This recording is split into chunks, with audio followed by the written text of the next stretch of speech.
Leave anything.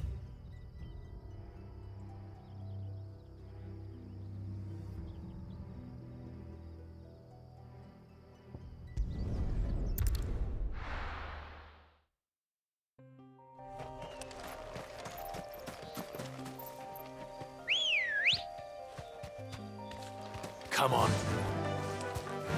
Fly, Ambrosia.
I can walk from here.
Here. Greetings, Your Majesty.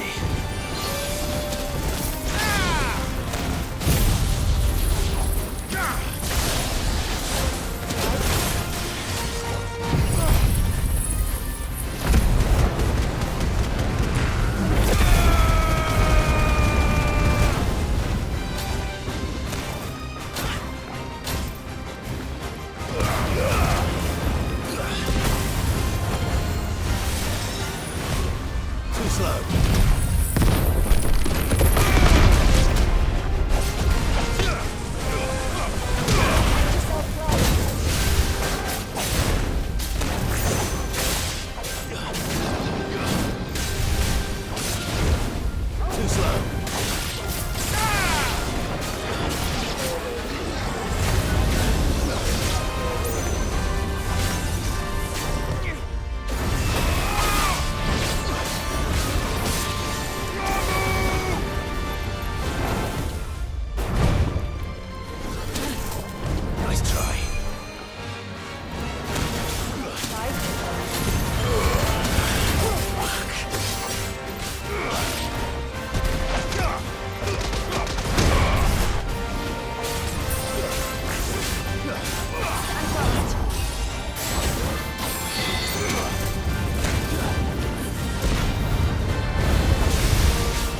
is over.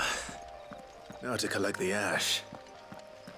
I should probably have brought a bucket.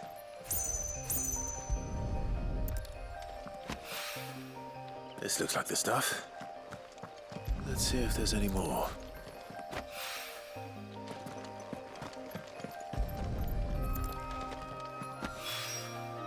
That should do it.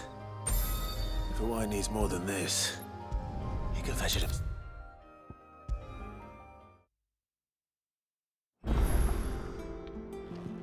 All right there, Sid? How's that hunt for the bomb ash going? I have it here.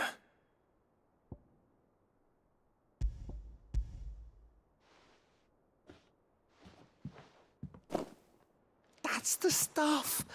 And plenty of it, too. Enough to keep the Alembic bubbling away for a good old while. You're a gent, Sid. Let none say otherwise. Right then. Let's get this contraption up and running.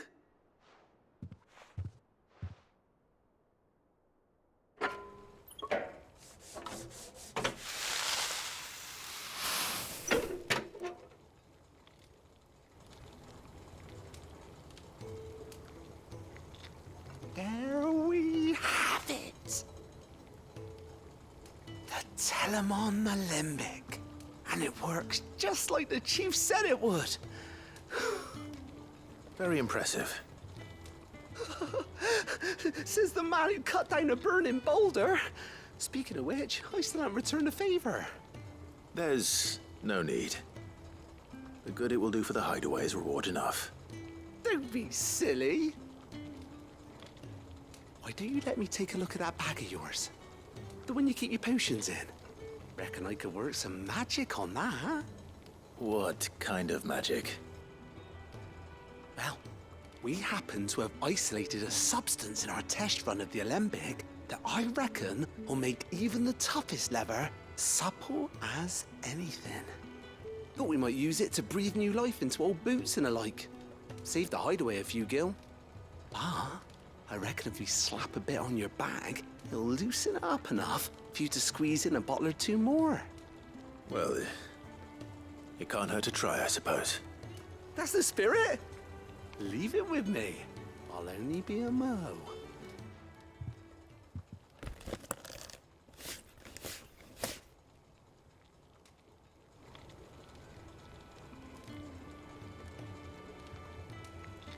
Well, what do you reckon?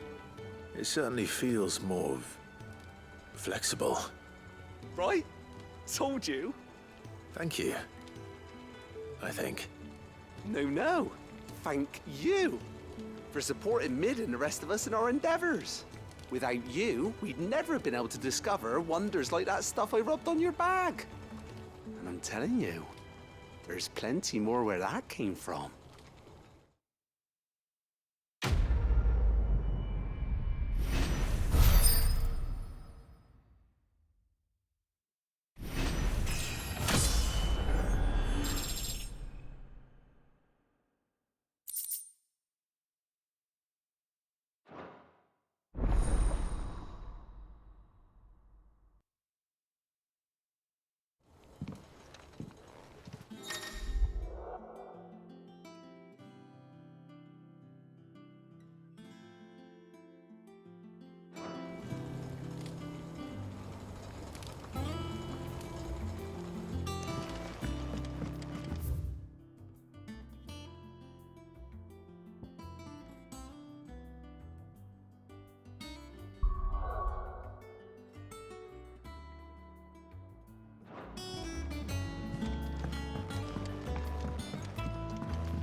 Fancy a look at the list, do you?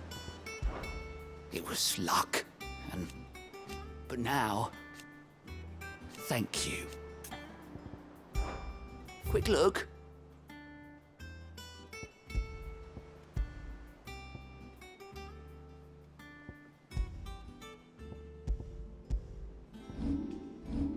Think you can help?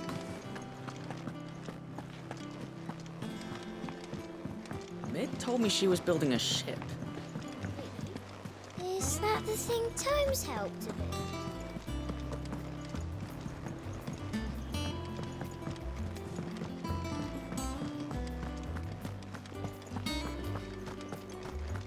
He cracked the crystal too? You're joking.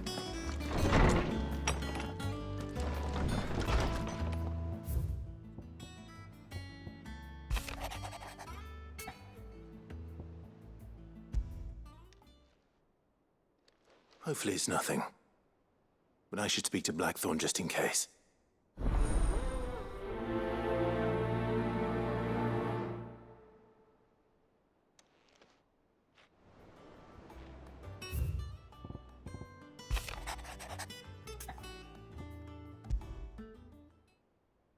What could be wrong with Torgor? He seemed well enough when I last saw him.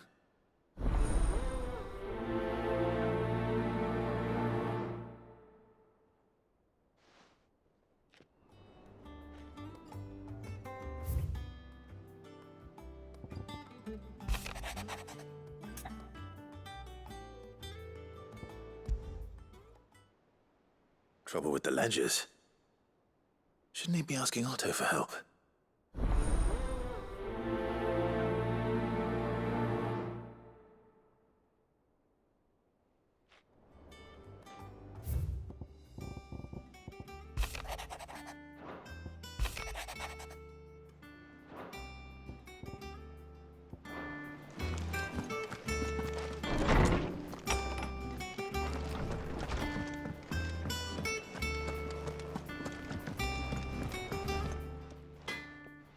Blackthorn, do you have a moment? Not really, no. This won't take long. I just wanted to ask how you're getting on. August was worried about you, that you might still be doubting your craft, even after learning the trick of that cuirass. Is there something else weighing on your mind? Perhaps sharing your thoughts might help. That bastard's like a dog with a bone. Still, he's got a keen eye, I'll give him that. He's just, well, Karen showed me something. Something I've never seen before. And that was? A sword. An odd-looking thing with a single-edged blade. The metal itself wasn't anything to write home about, but fuck me, the edge on it. You could slice a man clean in two with a weapon like that, and he'd be halfway home before he even realized he'd been cut. So that's what's troubling you. No. Not troubling me exactly. More distracting. Can't stop thinking, how do you get an edge that sharp? It's driving me mad. And if you knew how to do it, we could arm the curse breakers with even better blades. That's about the size of it, yeah. I'll see what I can find out. Sharper swords are always welcome. And we can't have our master blacksmith being distracted. You're a soft touch, you know that. But I can't say I'm not grateful for it. Good luck, eh? Thank you. Let's see what Karen knows about this sword.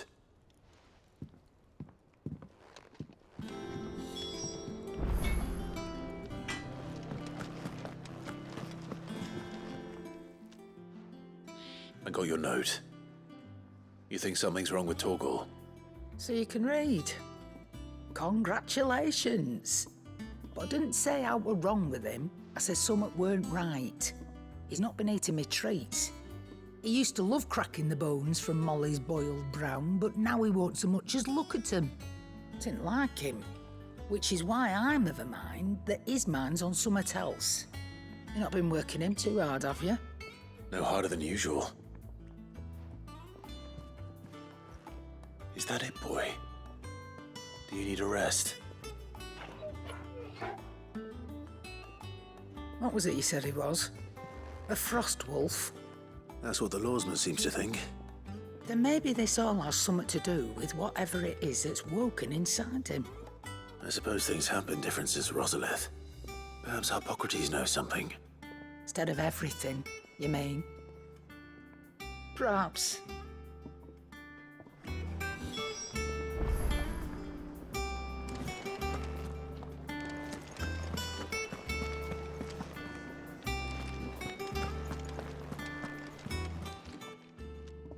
You're looking well, Karen. What do you want? Out with it. I want to know about the sword you showed Blackthorn. Single-edged and extremely sharp. Running around after him again, are you? I suppose I am, yes. But I need to help him find out how to work an edge like that. It's driving him to distraction. Little wonder, I suppose. There's not many like that make it as far as the twins, and those that do go straight into private collections. Which made it nice and easy finding a buyer. Can you tell me who bought it? Where is it now? You think I tell people who my clients are? Suppose you're not likely to go nicking him off me, are you now? Fine. If you stop mooning at me like that. Lord Ignac's the man you want. Dalmekian bloke. Collects weapons and the like. And he's got more money than sense, which is why he's one of my favourite clients. Reckon he'll still be at the inn in Dalamil, where I left him. Thank you, Karen. Oh, and he's a touch eccentric, if you take my meaning. I appreciate the warning.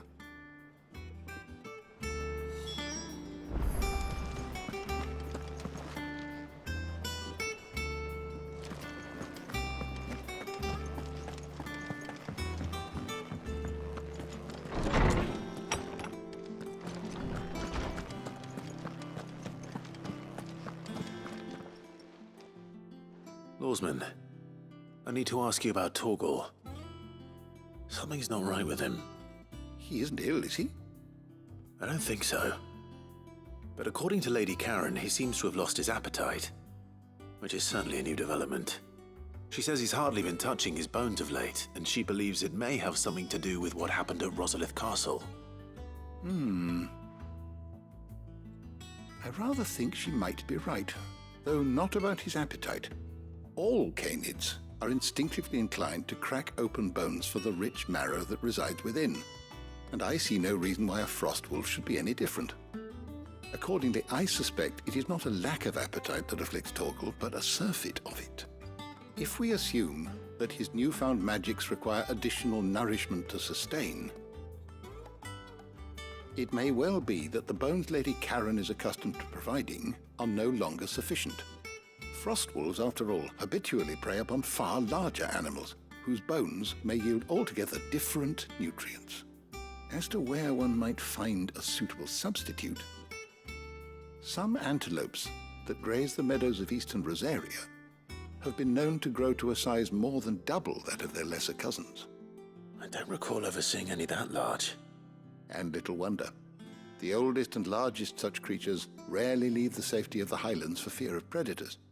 The last elder antelope sighting I recall hearing about took place near Cressida, and that was long before the village was abandoned.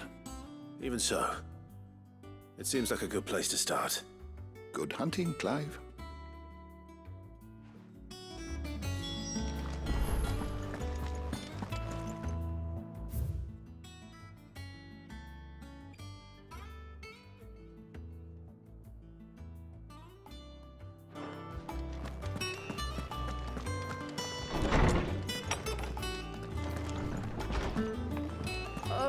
I'm never drinking again. I don't know where Sid gets the energy.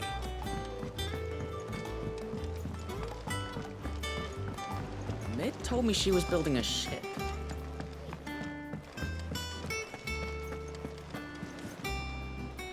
Clive, did you get my letter? That's why I'm here. Shh. Oh, don't make me listening.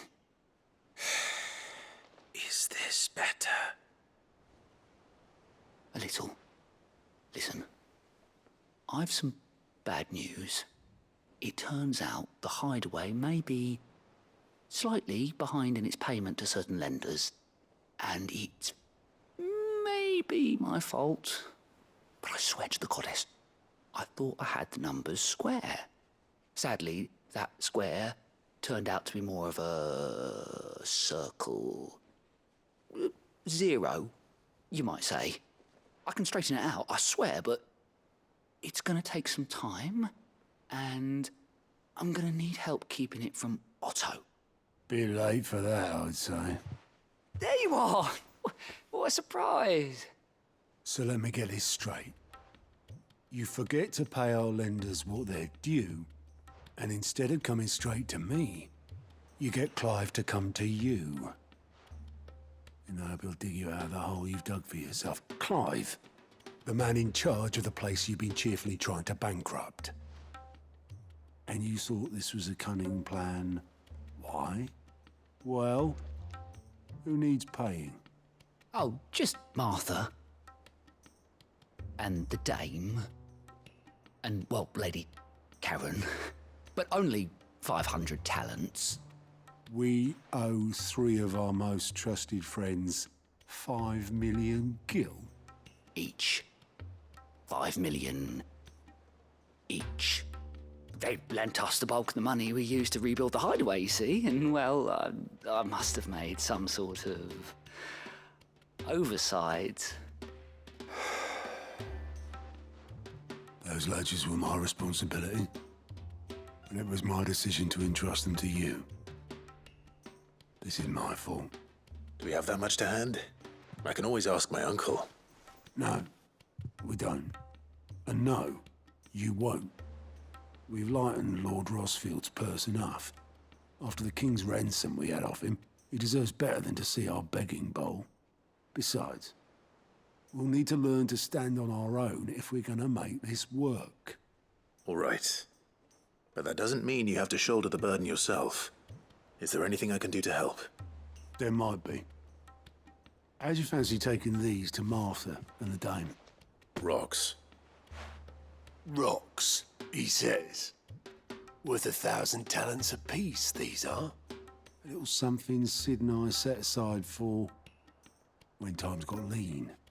And I reckon 15 million in overdue debt probably qualifies. I just hope our associates' eyes are a bit more discerning than yours. I'm sure there will be. Should be me making the rounds, really. But you know how it is with this place. Orders to bark, arses to wipe, and all that. I know. Which is why I don't mind going in your place. Go. Do you know why I only gave Master Clive here 2 star rubies? Because you'd rather Lady Karen killed me. Because I'd rather Lady Karen killed you. Yes. Well, I suppose this is goodbye then. Don't worry. I'm sure Karen will understand. Really? Do you think so? No, I don't.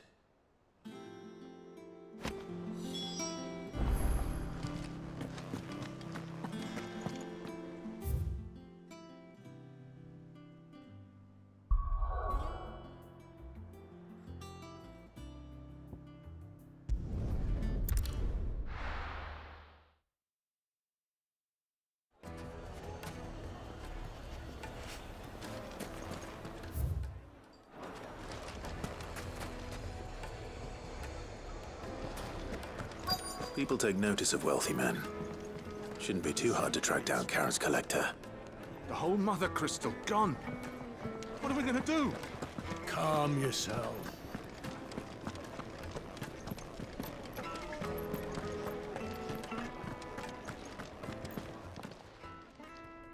My reputation will be ruined! Ruined!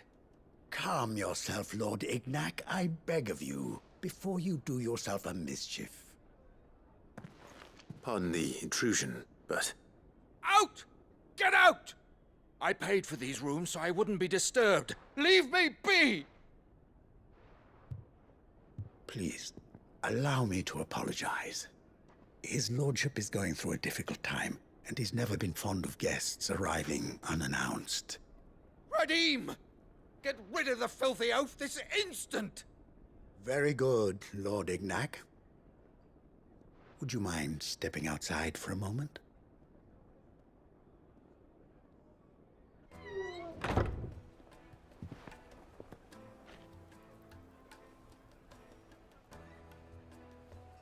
I'm sorry if I've caused you any trouble. That? Oh, no. That's just how his lordship is. Though the morning's events have left him somewhat fractious. He has been dispossessed of his luggage, you see. The thieves also made away with a considerable amount of coin. Coin the innkeeper will soon be keen to collect. I don't suppose a certain blade was among the stolen items. A single-edged sword. It was purchased from a merchant friend of mine. Ah, you know Lady Karen. Yes, I'm afraid it was. Then I'll retrieve Lord Ignac's luggage. But I have one condition. You have but to state it. You are welcome to anything that is within my power to grant. I want an audience with Lord Ignac. A few minutes should be enough. Then I'll be on my way. A condition I would be a fool to refuse. Of course, you shall have your audience. I don't suppose you saw where the thieves went. I did not, no. Though some discreet inquiries made on his lordship's behalf mean that I know where you might find them. The bandit's bed. Every ill-gotten coin in Dalamal is said to pass through that disreputable corner of the Valcroy. And that's where I'm heading. I shall speak to Lord Ignac in your absence, and arrange for an audience upon your triumphant return. That will be very kind of you. Farewell, and best of luck.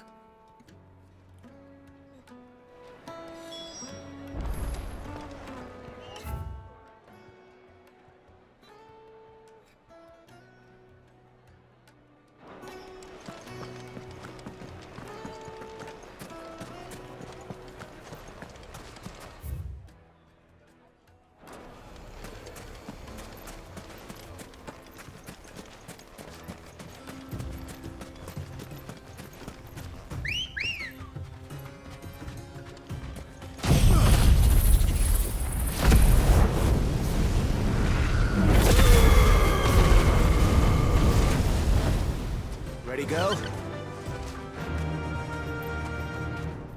Faster!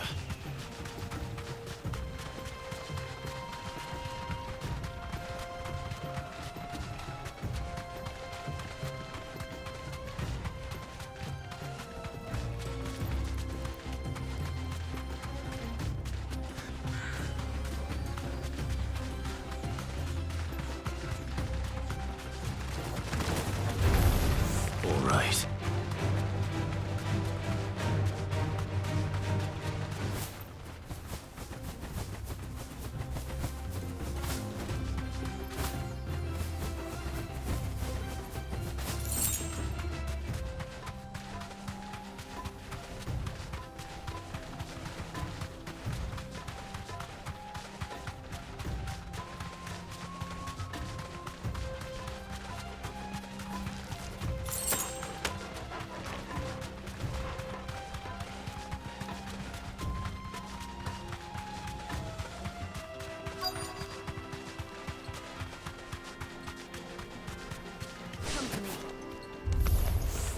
We've got company! Come on, lads, let's tear the bastard's head off!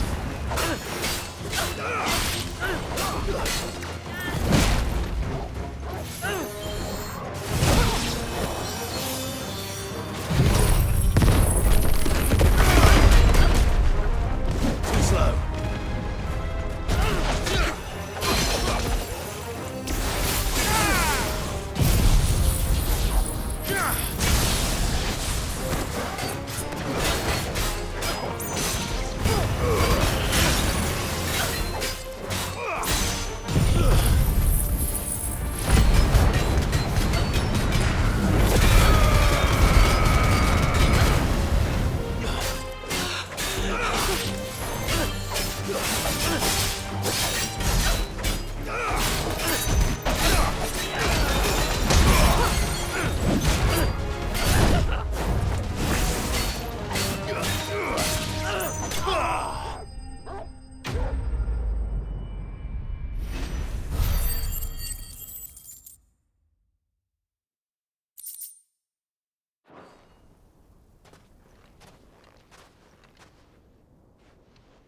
This must be Ignac's luggage.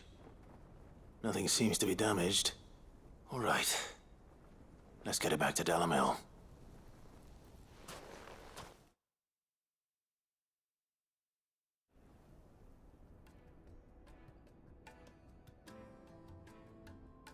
I hear I have you to thank for the return of my effects. What shall I call you, my good man? Wyvern. Glad to make your acquaintance. A formidable name indeed. Well, Wyvern, I appear to be in your debt. Redeem here tells me you wished for an audience. Is that all? A few moments of your time should suffice, yes. You're a peculiar fellow, Wyvern. All right, speak. Master Wyvern was wondering if you could tell him about a certain single-edged sword you recently acquired. Oh, a true work of art, that one. Karen drove me hard on the price, but I would have sold her Radim here to get my hands on that sword. It was made in the Outer Isles, far beyond the Twins, and is used exclusively by the practitioners of a unique school of swordsmanship. They believe no combat should ever exceed a single strike, and hone their blades to such perfection that none ever does. Each sword is made for that one perfect stroke, and for that stroke only. They crack upon a second blow. There's a brutal sort of beauty to it, really. But how do they hone such an edge? Fine question. Why, they use a whetstone, of course. Whetstones, rather. A whole array of them, ranging from the coarse to the fine. 10,000 licks with the sharpening stone, then 10,000 more. But it is the final stone which lends the blade its legendary sharpness. A mineral quite foreign to this great realm of ours. And that is the key. The secret ingredient. Wyvern, it occurs to me that my little lecture is hardly equal to services rendered. Take this, together with my regards. The very stone of which I spoke, far rarer among collectors than even the blade itself, and a far more fitting payment. Thank you. Pardon the intrusion, my lordship. However, it is long past time we prepared ourselves to depart. So it is. I am locked in bitter competition with a rival collector of curiosities. I am one step ahead of the unscrupulous scoundrel, but he is hard at my heels. Are there many other collectors out there?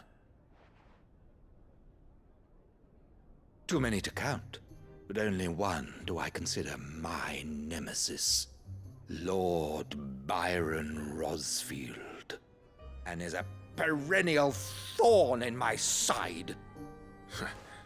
I can imagine. Farewell, Wyvern. May our paths cross again. Radim, we mustn't dawdle.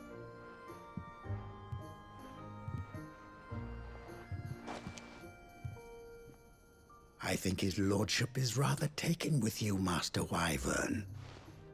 Thank you again for your assistance. Coming, my lordship. I'll be right there.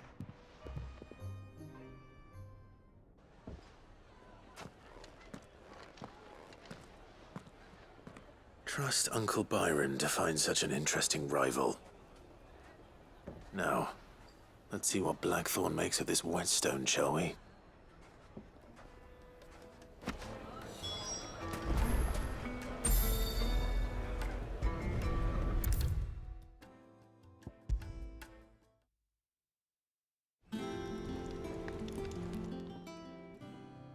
Sorry for the wait, but hopefully you'll agree it was worth it. You learned something about that sword then? I did better than that.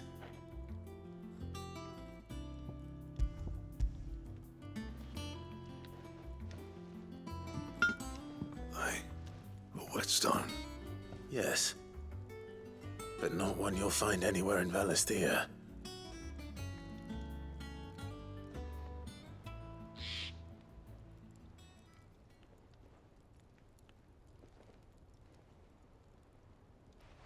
No wonder I couldn't get the same finish on the grinding wheel.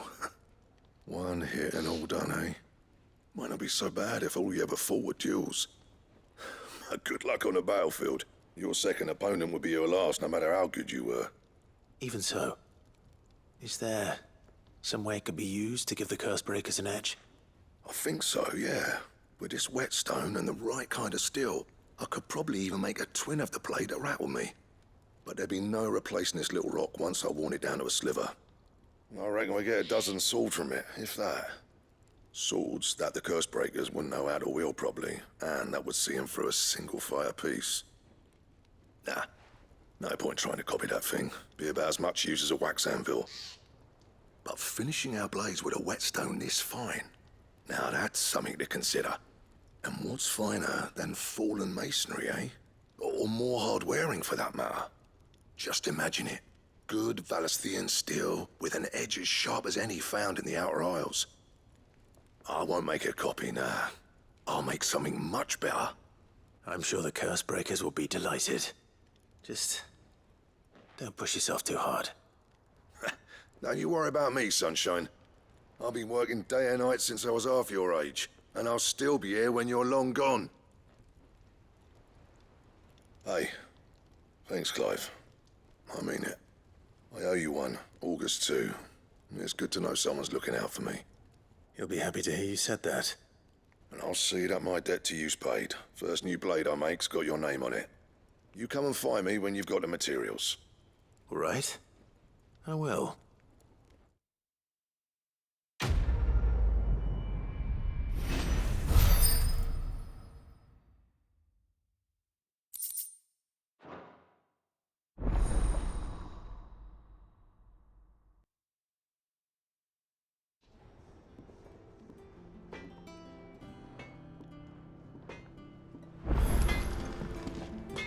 Clive? So, what'll it be?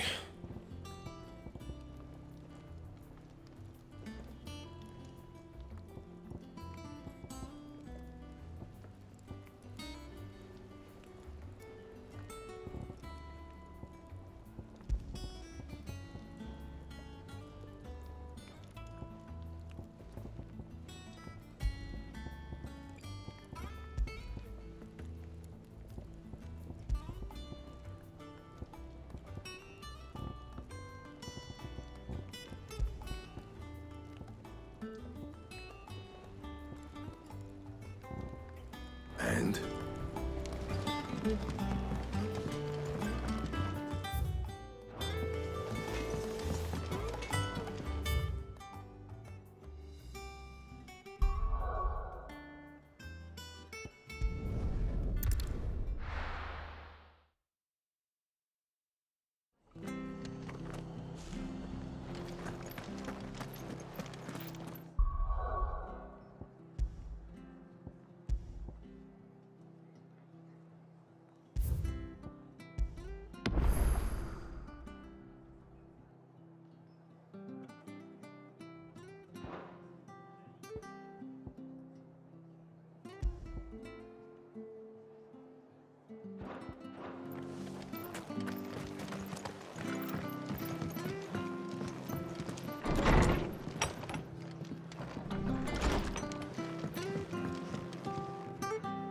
Clive, we weren't expecting you. I wasn't expecting to be here, but it seems we still owe you a considerable amount of coin for your help with our rebuilding efforts. And though I doubt it's what you were expecting, we were hoping you'd take this as payment.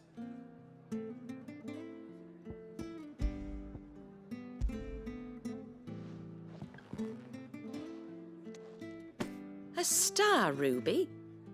I can't accept this. It's worth at least twice what you owe me. More if you can find yourself the right buyer. Think of the difference as interest. Interest? If word got out I charged that much, no one would ever borrow from me again. Anyway, why are you the one here asking me about this? I'd have expected Otto. Bit much sending the Lord Marquis out to settle your debts, isn't it? The old goat working himself to death again. Something like that. Most days I think he's the only reason the hideaway's still standing. Same as always, eh? Back when the place was nothing but a twinkle in the eye of a recently retired Lord Commander, word is he was the first one Sid reached out to. Probably knew that without his strong arm and level head, the idea would never get off the ground. Sid may have been the face of the hideaway, but Otto's always been the backbone. And when Sid passed away, we were all worried that would be the end of it. That Otto would just give up. His death was hard on everyone. But it must have hit Otto hardest of all. But he didn't give up, did he? Quite the opposite, in fact. If I recall, he was the one who nominated you as Sid's replacement, and rallied the rest around you. I reckon what he saw in Sid, he saw in you too. And don't we all? Doesn't hurt that you're half as stubborn and twice as handsome, neither. That, and you keep good company. I suppose I do.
Come on. Fly, Ambrosia.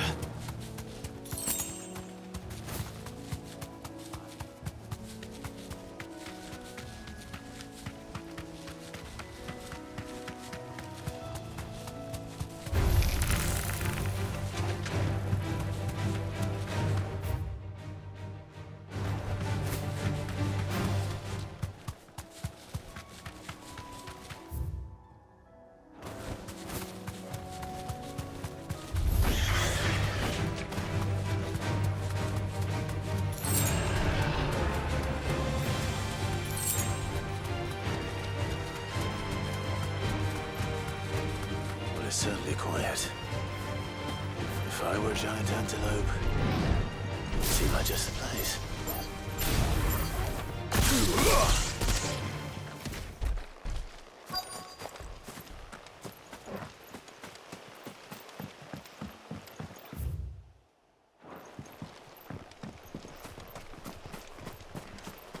I doubt we'll find one bigger than that. You hungry, Torgal?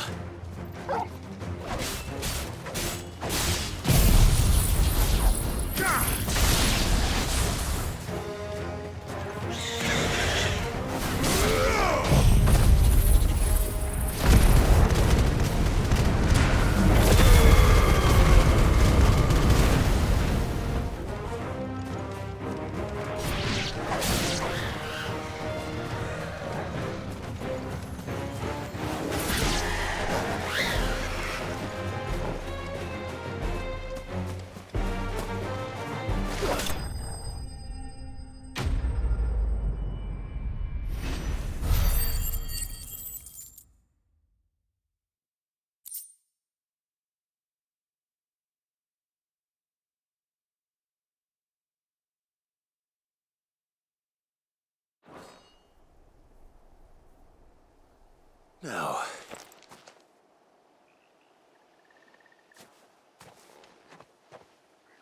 will it be enough, I wonder?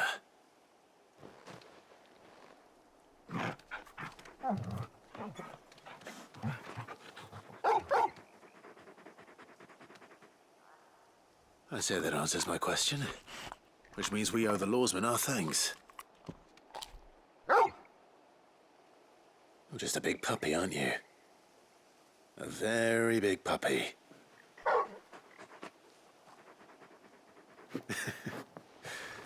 You do know you can take that with you, Torgal. Lady Karen will be relieved to hear you've got your appetite back. Come on, boy.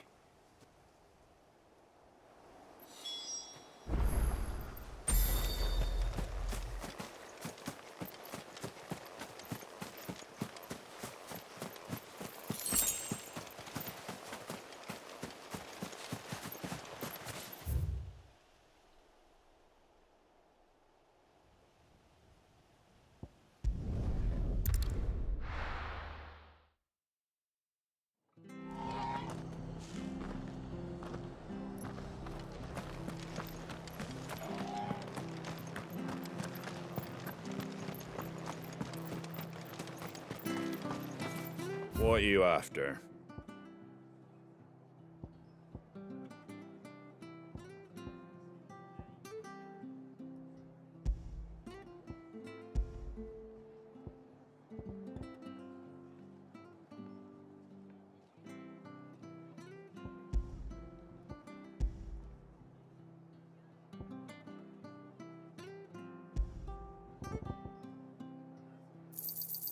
Much obliged.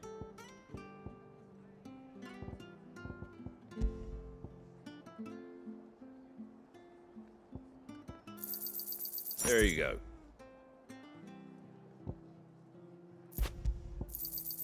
Much obliged. There you go. Thanks very much. That all, is it? Thank you for sticking with us.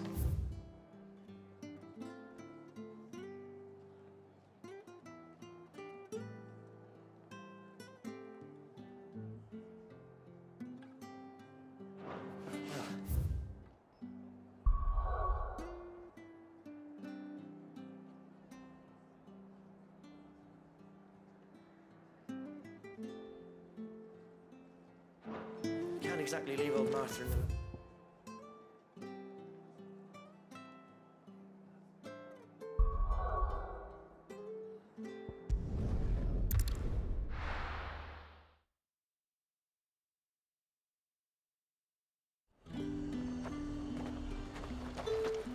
There's talk that the glass gate flood has finally...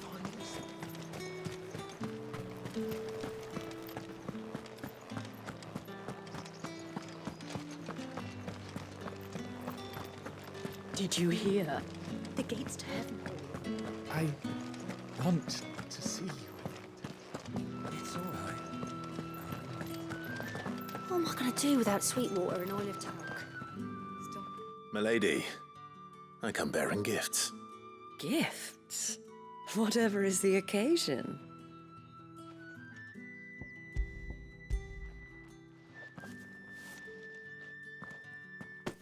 Oh my. Clive, you really have outdone yourself. Otto asked me to give it to you. To settle the Hideaway's debt with the Veil. And to compensate you for the time it took us to do so. You disappoint me, Clive. I thought you might finally be warming to me. Tell Otto he can keep his baubles. I tried to tell him as much the first time around. The man owes me nothing, nor does the Hideaway. My contribution to the restoration effort was made freely and willingly. It was the least I could do. You once told me Sid did you a kindness. I'd like to do the same. Please, accept it. For my sake. And for Otto's. For all of us. For all you've done. It is rather fetching, isn't it? Very well. Otto is lucky to have you, Clive. I doubt anything could ever replace his son. But you and the others at the Hideaway are the closest thing he has to family. Otto had a son. Long ago, yes. Sid told me Otto lost him when he was just a boy, and blamed himself for not being able to stop it. I don't know how it happened, whether there was anything he could have done. But it was clear that it weighed heavily on him. I didn't know. How could you have? I doubt anyone did. Besides Sid, I've never met a man more keen to bear his sorrows in stoic silence. An ill habit, given that both have always been surrounded by friends desperate to help them. I'm beginning to see that.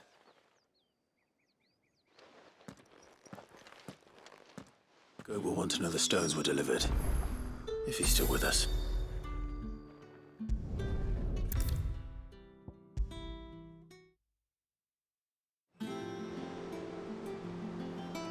Goat. Still alive, I see. So Lady Karen accepted the ruby. Ah, about that. I tried my best, but she was just too stubborn to take it. She threw it right back in my face, in fact, and told me I could stick my stupid stone where the sun don't shine. Karen refused payment. I hope it wasn't something I said. I'm sure you were as tactful as ever. Let me see what I can do. Oh, wonderful. I hope you have better luck than I did.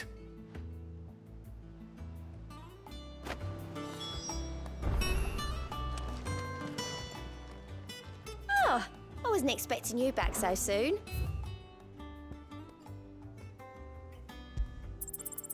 All yours.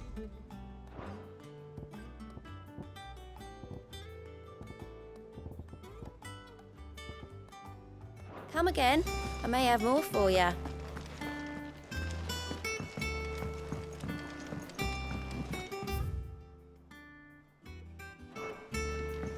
Mid told me she was building a ship. Is that the thing Tomes helped you with?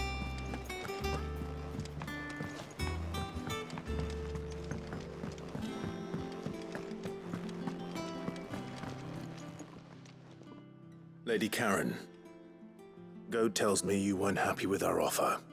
Would you prefer the debt was repaid in coin? What debt? I don't recall lending any of you like me hard-earned gil. I may have tossed a talent or two in the Hideaway's coffers, but those were donations, and you can hardly call it charity if you go asking for it back. Of course not. But one good turn deserves another. And our circumstances have changed. Surely you wouldn't shun the gratitude of a pauper who happened to have become a prince. Oh, so you're a prince now, are you? Fine. But I'm selling it and taking what I'm owed, then you're getting the rest whether you like it or not.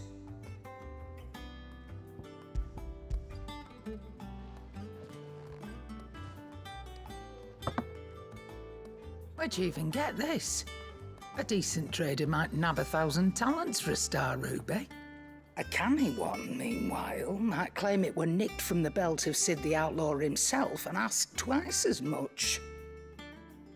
Might be I already have a buyer in mind. Might be you even know her. A fine continental maid whose beauty's only eclipsed by a guile in commerce. You wouldn't mind, would you? Not at all. Just be sure to tell her that it's always a pleasure doing business.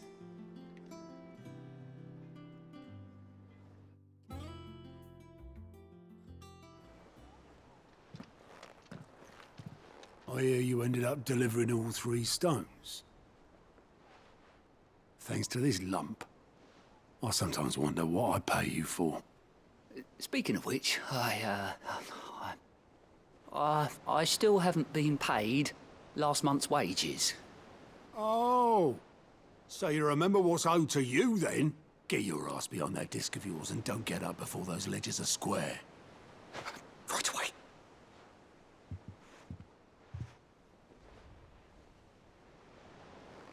I've seen that before. You have, yeah. Plenty of times. It was the only goblet Sid ever used.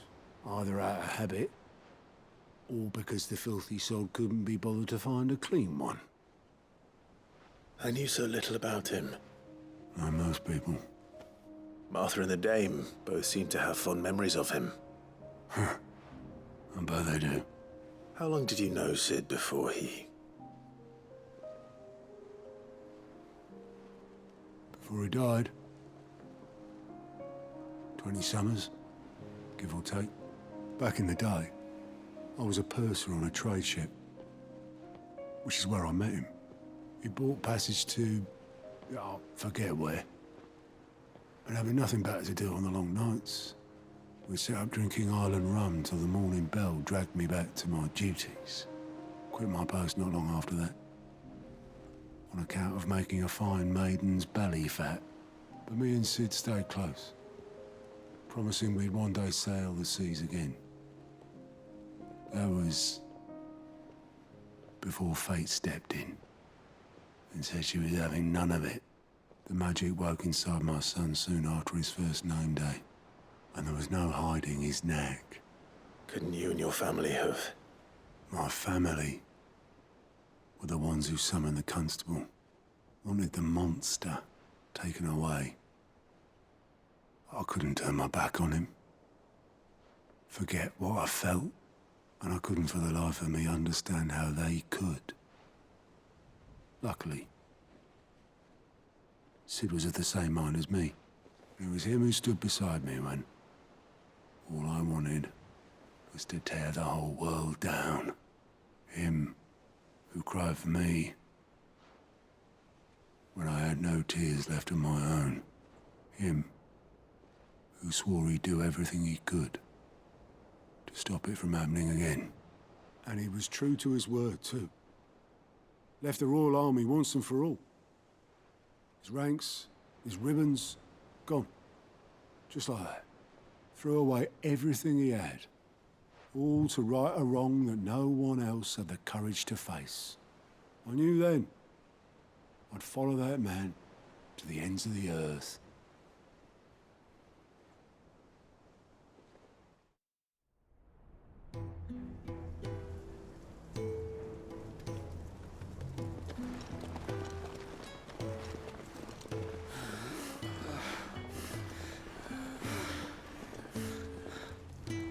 He was always too clever for his own good, was Sid. Saw the world for what it really was, while the rest of us were content to go along with the lie we were shown. And it can't have been easy, bearing that burden alone.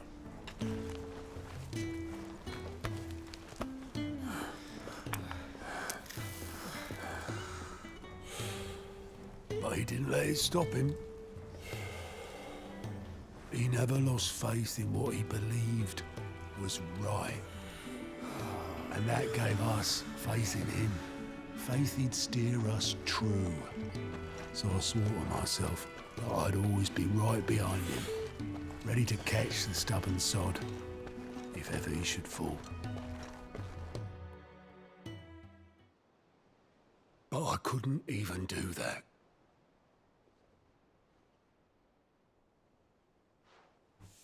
Ignore me, just the ramblings of a tired old man. Leave that lot. I'll tidy it up in a bit.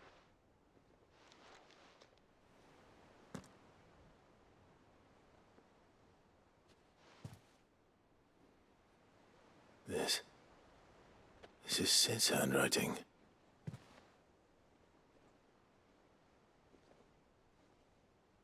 Dear Otto. I may be drunk, but I wanted you to know this place would be fucked without you. Love you, you grumpy old sod.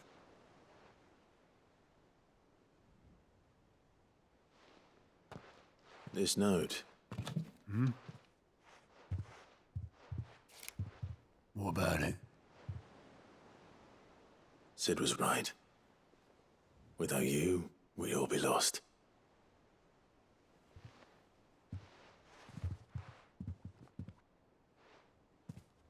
He should have bloody well said so then.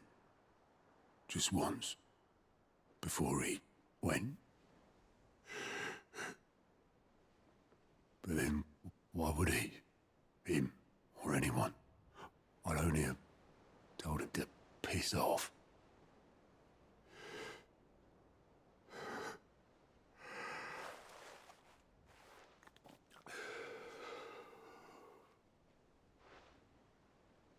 You're wrong, though. Both of you. It was never just me keeping the hideaway afloat. It was all of us. I just shoved people in the right direction, and I barely seem to be able to do that anymore.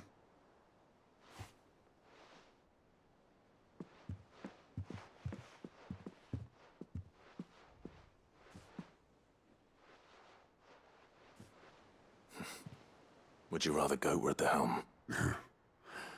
Well, maybe I've got a few more years left in me.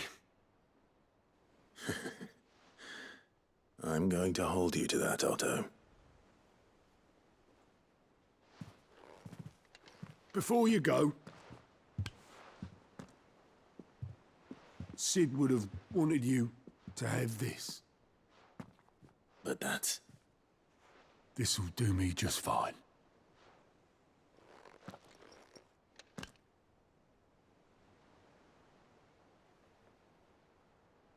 Thanks for the ray of sunshine. I'll see if I can't pay you back. Already have.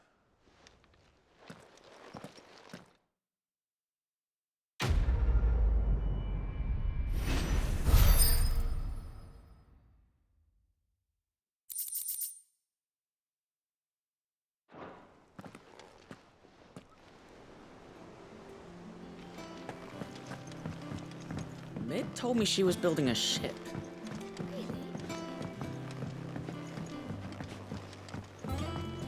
I don't know where Sid gets the energy.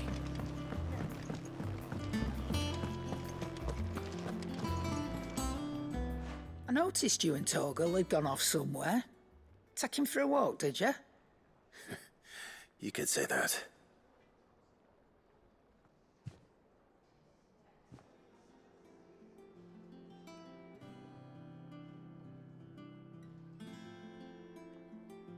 So, Molly's leftovers weren't good enough, eh? That'll teach me for treating you like you're still a pup. All right, no need to shout. Now we know what you're after, I can see about getting some in. Speaking of which, I brought one for later. Can I leave it with you?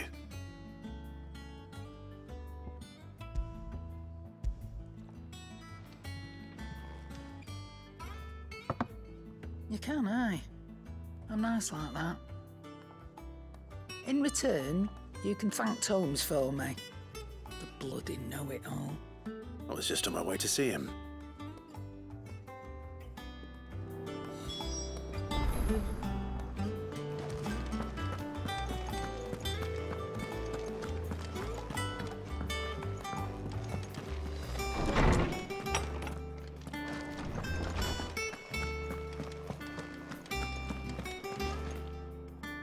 Ah, Clive. Were you able to locate your quarry? We were indeed, Lawsman. You pointed us in exactly the right direction. And Torgal's been a very happy hound ever since. Very good, very good. Lady Karen sends her thanks, by the way, for your part in solving the mystery. Ah. But that reminds me. After your last visit, I found myself pondering Torgal's talents. Do you recall our conversation concerning Lady Jill's role in Torgal's transformation? About how she somehow woke the power within him. Precisely that. A reasonable conclusion, I thought, but one which raised certain questions in my mind. You see, the Fenrir of legend served Shiva and Shiva alone.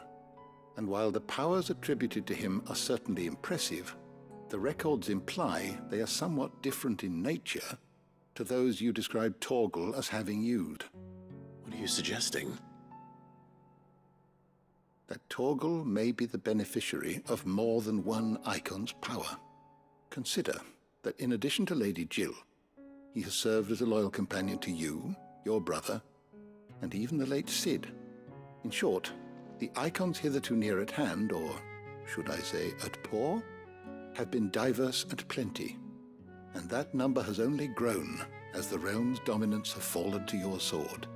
One can but speculate as to how all of this has affected Torgal. He has seemed more fierce of late. And if I am not mistaken, he will grow fiercer still. We are fortunate indeed to be able to count him amongst our allies and not our adversaries. Oh, he's more than an ally. He's a friend.